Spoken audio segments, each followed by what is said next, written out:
रही हैं। बिल्कुल एक अपना दल की थी तो कुल मिलाकर सारी एनडीए की सीटें थी और रुझान इतना तेजी से बदल रहे हैं कि देखिए अब ये ऊपर जो आंकड़ा अभी 9 और 2 का चल रहा था, आप देखेंगे कि बीजेपी के खाते में अब 4 सीटें जाती दिख रही हैं। समाजवादी पार्टी 6 सीटों पर बढ़त बनाए हुए है। शाहनवाज हुसैन मेरे साथ लगातार बने हुए हैं। और शाहनवाज भाई, मेरा सवाल आपसे, क्योंकि हम ध्रुवीकरण की राजनीति की बात कर रहे थे, विकास के नाम पर आपने लोकसभा चुनाव में वोट मांगा, जबरदस्त आपको मैंडेट भी मिला। क्या आप ये बात मानेंगे शाहनवाज भाई कि पिछले कुछ दिनों में योगी आदित्यनाथ को चुनाव प्रचार की कमान सौंप देना, साक्षी महाराज का ऐसा बयान आना कि मदरसों में आतंकवाद की ट्रेनिंग दी जाती है, आतंकियों को ट्रेनिंग दी जाती है, मेनका गांधी का कहना कि भाई स्लॉटर हाउसेस से जो पैसा आ रहा है वो आतंकी ट्रेनिंग में जा रहा है, क्या एक होड़ भी लग गई थी बीजेपी में कि कौन ज्यादा कट्टरपंथी है, कौन बड़ा हिंदुत्ववादी है, तथाकथित हिंदुत्ववादी है?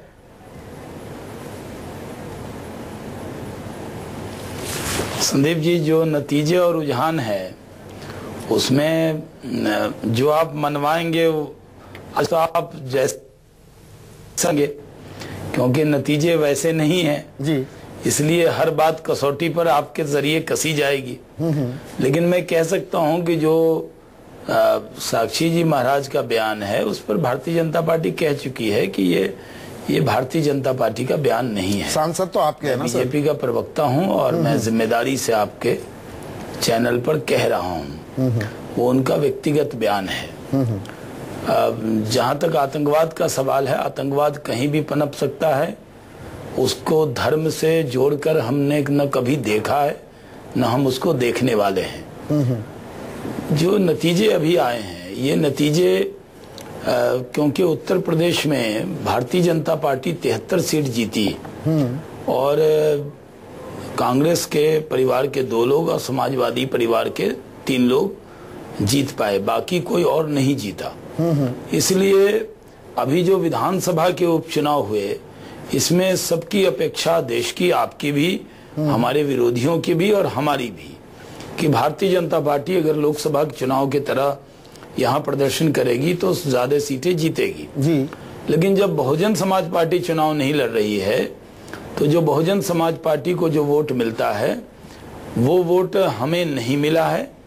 हमारा पिछली बार जो लोकसभा के चुनाव में उन सब पार्टियां, कांग्रेस, बहुजन समाज पार्टी, समाजवादी पार्टी, ये सब पार्टी अलग अलग लड़ी, हम लड़े, जनता ने हमें साथ दिया और अच्छे मार्जिन से जीते। नहीं, ये बातें ठीक है। इसलिए विधानसभा के उपचुनाव में शाहनवाज भाई, अगर हमारे नतीजे समाजवादी पार्टी की सरकार रहते, हम 4 सीटों पर ही अभी आगे दिख रहे हैं जी। लेकिन इससे ये न माना जाए कि कोई हमारी केंद्र सरकार की परीक्षा थी, 100 दिन पर कोई जनमत संग्रह था, इस तरह की चर्चा अब हो जाए। नहीं, शाहनवाज भाई देखिए, मैं आपका बहुत सम्मान करता हूं और मैं जानता हूं आपकी विचारधारा क्या है, आप किस जहनियत के शख्स हैं। मेरा सवाल सर बिल्कुल लिमिटेड है। विकास के एजेंडे पर आपने एक प्रचंड बहुमत हासिल किया 2014 के लोकसभा चुनाव में, कहीं रास्ता भी भटक गई क्या बीजेपी, खास यूपी को लेकर कि विकास को पीछे छोड़ दिया और आप चल पड़े ध्रुवीकरण की राजनीति पर? हुआ क्या ये, मैं सवाल ये पूछ रहा हूं आपसे। देखिए संदीप जी, बहुत अच्छा सवाल आपने पूछा है। 3 बातें जो हमारे आज पार्टी के सबसे बड़े नेता नरेंद्र मोदी जी हैं, उन्होंने 3 भाषण दिया जो महत्वपूर्ण है। पहले तो उन्होंने चुनाव में कहा कि सबका साथ सबका विकास, उन्होंने कहा 121 करोड़ जनता को लेकर चलेंगे, एक धर्म ग्रंथ को मानेंगे, वो भारत का संविधान। ये चुनाव के पहले कहा। चुनाव के बाद उन्होंने 2 बड़ी, एक तो लाल किला से देश को संबोधित किया जिसमें उन्होंने सांप्रदायिकता को 10 साल के लिए कम से कम इस विषय पर चर्चा, देश में तनाव मुक्त भारत रहे, ये साफ संदेश दिया। दूसरा, जो भारतीय जनता पार्टी की जो राष्ट्रीय परिषद की बैठक थी उसमें उन्होंने संबोधित करते हुए कहा कि उत्तर प्रदेश में और भी कहीं पर जो तनाव है उसको रोकना भी हमारी जिम्मेदारी है। हम सबका साथ चाहते हैं। सर, इस देश की तरक्की के लिए सांप्रदायिक सौहार्द चाहिए। ये बातें मैं सारी सौहार्द बिगड़ेगा तो देश तरक्की नहीं करेगा। ये भारतीय जनता पार्टी के सबसे बड़े प्रवक्ता यानी जो प्रधानमंत्री हैं उनका बयान है, यही तो उसी को भारतीय जनता पार्टी की ऑफिशियल लाइन मानी जाए। यही मूल सवाल है, यही मूल सवाल है। उर्मिलेश जी, मुझे ये बताइए, प्रधानमंत्री कह रहे हैं और खुलकर ये बात कह रहे हैं, लेकिन फिर एक साक्षी महाराज, एक मेनका गांधी जो केंद्रीय मंत्री भी हैं, वो ऐसे बयान क्यों देती हैं? योगी आदित्यनाथ नहीं, देखिए, क्या कहीं ना कहीं वो मोदी जो अपने मंत्रियों की, अपने मंत्रिमंडल की क्लास लेते हैं, टाइम पर आना है, उनको बाकायदा बता रहे हैं, उनका जो टारगेट्स हैं 10% और बढ़ा दिए जाते हैं, फास्ट ट्रैक करने की कोशिश कर रहे हैं सरकारी कामकाज को, क्या अपने सांसदों को रोक नहीं पा रहे हैं या जानबूझकर पलट जाते हैं या अनदेखा कर देते हैं? नहीं, देखिए, इसमें दूसरा मसला है। मसला यह है कि अच्छी बात है कि नरेंद्र मोदी जी प्रधानमंत्री के तौर पे, राजनाथ सिंह जी गृह मंत्री के रूप में, या दूसरे और नेता पार्टी के जिन्होंने भारतीय संविधान की शपथ लेकर काम करना शुरू किया है, क्योंकि वो भारतीय संघ की सरकार के मुखिया हैं, राष्ट्रीय स्वयंसेवक संघ के नहीं। तो ऐसे में भारतीय संघ की जो प्रतिबद्धता है वो भारत के संविधान के प्रति है, और ये अच्छी बात है कि वो कह रहे हैं कि नहीं, ये सब नहीं होना चाहिए। हालांकि उस तरह से उन पुख्ता शब्दों में नहीं, जैसे लाल किले पर भी जब उन्होंने कहा, किसी सांसद की हिम्मत कैसे हो सकती है अगर प्रधानमंत्री सीधा संदेश दे? एग्जैक्टली संदीप, और लाल किले पर भी जो उन्होंने कहा 10 साल के लिए कहा स्थगन होना चाहिए इन चीजों का है। उन्होंने आइडिया ऑफ इंडिया, मैं ये कह रहा हूं कि भारतीय जनता पार्टी या राष्ट्रीय स्वयंसेवक संघ या इनके नेतृत्व में बनी सरकार जो है आज की, वाजपेयी की सरकार थोड़ी सी क्वालिटेटिवली डिफरेंट थी, लेकिन आज एक ऐसा एहसास लोगों के बीच घर कर रहा है, खासकर वे लोग जो सेकुलर डेमोक्रेटिक संविधान में यकीन करते हैं कि आइडिया ऑफ इंडिया को चेंज करने की कोई मुहिम छिड़ गई है। और एक तरफ सरकार में बैठे लोग शपथ ग्रहण चूंकि संविधान की किए हैं, तो उनकी अपनी कोई राजनीतिक प्रोटोकॉल संबंधी व्यवस्था है, तो वो खुलकर नहीं बोल रहे हैं, लेकिन दूसरों को उन राज्यों में खुला छूट दे रखा है, खासकर जहां विपक्ष की सरकारें हैं या गैर भाजपा की सरकारें। मैं एक चीज पूछना चाहता हूं कि उत्तर प्रदेश में बीजेपी के पास एक से अच्छे नेता हैं। आपने इंचार्ज या कैंपेन मैनेजर या कैंपेन में सबसे ऊपर आदरणीय आदित्यनाथ जी को क्यों रखा? आप जानते हैं उनकी बैकग्राउंड। देखिए, मैं एक बात कह रहा हूं संदीप, मुझे एक थोड़ा सा मौका दीजिए।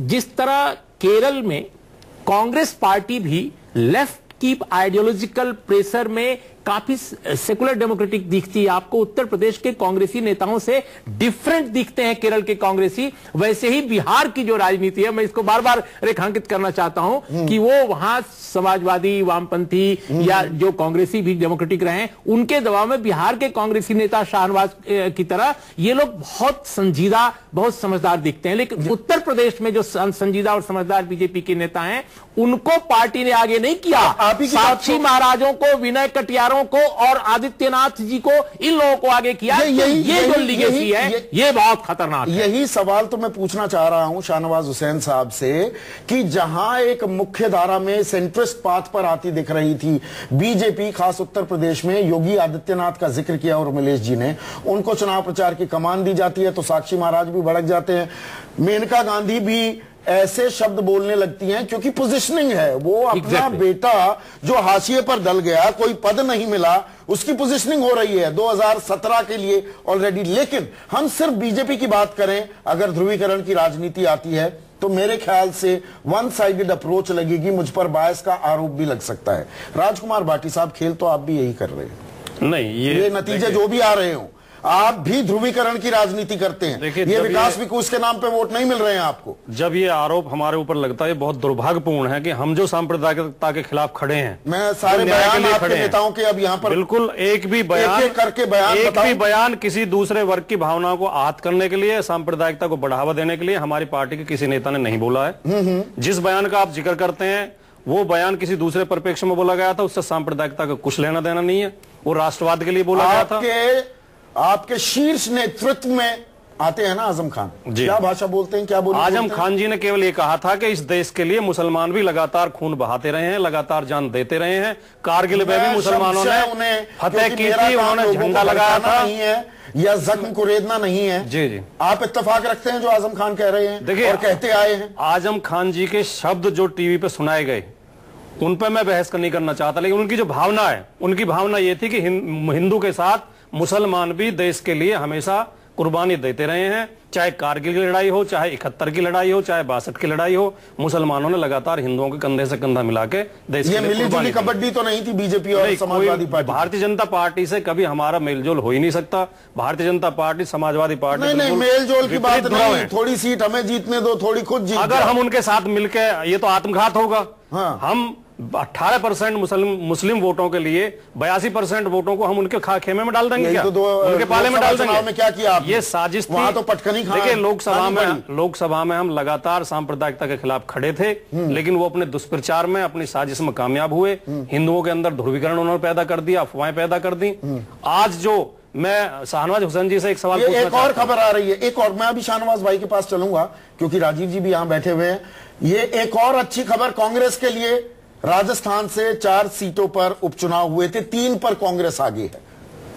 मेरा सवाल, मेरी सुई अटकी हुई है पर वहां पर एक सवाल पर, बड़े नेता चुनावी मैदान में आते नहीं, छोड़कर भाग जाते हैं, तब भी आपका प्रदर्शन अच्छा, बड़े नेताओं पर का सहारा ही लेना छोड़ देगी क्या अब कांग्रेस? ये संकेत मिल रहा है क्या कि आपके कार्यकर्ता अच्छा काम कर लेते हैं? संदीप जी, जो आपकी पीड़ा है वो वाजिब है, इसमें कहीं कोई दुराई नहीं। आपकी पीड़ा इसलिए कि आप मध्यम मार्गीय व्यक्ति हैं और कांग्रेस पार्टी मध्यम मार्गीय है और भारतीय संस्कृति मध्यम मार्गीय है।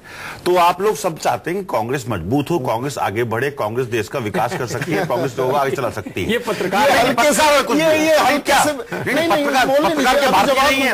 पत्रकार क्या भारतीय नागरिक नहीं है क्या? वो लोग नहीं चाहते कि भारत में शांति रहे, भारत में विकास हो, भारत में रोजगार के अवसर हो? आम आदमी को अपने साथ जुटा नहीं पा रहे हैं, पत्रकारों को जुटाने की आप कोशिश कर रहे हैं। ऐसा है, हमारी चमड़ी बहुत मोटी होती है राजीव त्यागी साहब। देखिए, मैं मानता हूं कि क्या नाम उसका आप जो कह रहे हैं वो सही है, लेकिन हम लोग मानते हैं कि आपकी चमड़ी भी पतली होती है और आप लोग भी मध्यम मार्गीय लोग बाग हैं।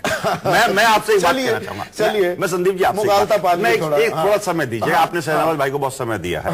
शहनवाज साहब से मैं छोटी सी बात कहना चाहूंगा कि उत्तर प्रदेश के परिप्रेक्ष्य में जो अभी चुनाव हुए हैं, तो इनके नारे थे, एक हाथ में माला, दूसरे में भाला, एटम बम, नाक बनने की बात भारतीय जनता पार्टी के नेताओं ने की। भारतीय लोग तो जो कर रहे हैं करने दो, आपने क्या किया? भारतीय लोग समझते हैं। यूपी में आप एक भी सीट पर नहीं हैं। जवाब दे रहा हूं सर, छोड़िए, बीजेपी मैं जवाब दे रहा हूं। एसपी में है। देखिए, यूपी में जब भी जातीय विद्वेष होगा, धार्मिक विद्वेष होगा, कांग्रेस का उसमें कोई पार्ट नहीं। आप हैं कहां? कांग्रेस बिल्कुल पार्ट लेगी नहीं उसमें। मतलब चुनाव ही मत लड़ो ना। मैं जातीय विद्वेष, यूपी में चुनाव ही नहीं लड़ते सर। कांग्रेस पार्टी कभी जातीय विद्वेष और धार्मिक विद्वेष की राजनीति चुनाव छोड़ दो, चुनाव छोड़ दें। यूपी में हम लोग मध्यम मार्गीय हैं, हम लोग मध्यम मार्गीय। एक टाइम हमारी सरकार थी जब तक मध्यम मार्गीय लोगों को समझा। आज फिर मध्यम मार्गीय नहीं। आप आज लोग बाग जानते हैं, बड़ा ढिंढोरा पीटते थे 2009 में कि 20 सीट जीत गए, 20 सीट जीत गए। प्रश्न आगे जाएंगे तो जवाब नहीं हो पाएगा। मैं हर प्रश्न का जवाब दूंगा आपके। हम लोग बाग मध्यम मार्गीय लोग बाग हैं और हम लोगों का ही जमाना उत्तर प्रदेश में रिवाइवल का, कांग्रेस का दौर शुरू इस उपचुनाव से होगा। तो 2009 में सुना था हमने कि रिवाइवल हो गया। इस चुनाव से होगा, इस उपचुनाव से। दूसरी बात मैं कहना चाहूंगा कि इस उपचुनाव में बिल्कुल होगा। आप मैदान में नहीं, आप कह रहे हैं सरकारी सीट पे हम नंबर 2 पे हैं अभी आज की डेट में। ठीक है, हम चुनाव लखनऊ में हम ठीक लड़ रहे हैं, की सबसे बड़ी पार्टी ठीक लड़ रहे हैं, हम दूसरे पर आ गए, तीसरे पर आ गए। चलिए, जमानत जब्त नहीं हुई, अब ये बताने लगेंगे। संदीप जी, देखिए, ऐसा है कि जब आपको स्क्रैच से शुरू करना पड़ता है तो निश्चित रूप से आपको इसी तरह के नतीजे से, वहीं से सोनिया गांधी आती है, हम लोग वहीं से राहुल गांधी आते हैं। उत्तर प्रदेश में हम लोग देखिए मैं साफगोई से स्वीकार कर रहा हूं कि उत्तर प्रदेश में हम स्क्रैच से शुरू कर रहे हैं, हम जीरो से शुरू कर रहे हैं। उसका कारण यह है कि उत्तर प्रदेश पिछले 25 साल से जातीय विद्वेष और धार्मिक विद्वेष में है। उसको निकालने का काम भी कांग्रेस ही करेगी और विकास की धुरी पे कांग्रेस ही डालेगी उत्तर प्रदेश को।